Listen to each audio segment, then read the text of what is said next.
You know those cool title templates and effects you see in Final Cut Pro? You know you can make those too, right? How about that? I'm going to show you how to make Final Cut templates for yourself, for a client, or even to sell online as a side hustle in my newest course, Motion Ignite.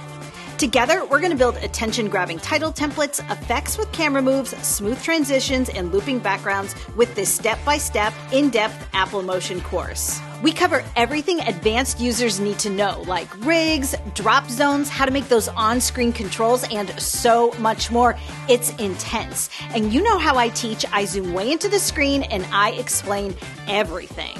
Motion Ignite is a more advanced course for experienced Apple Motion users. If you're new to Apple Motion, you may want to consider my beginner course, Motion Launchpad, or better yet, bundle them both together and save. Motion Ignite is now live, and to celebrate, we're offering a site-wide sale on all of my pro video courses, even Final Cut Rockstar, just for a limited time.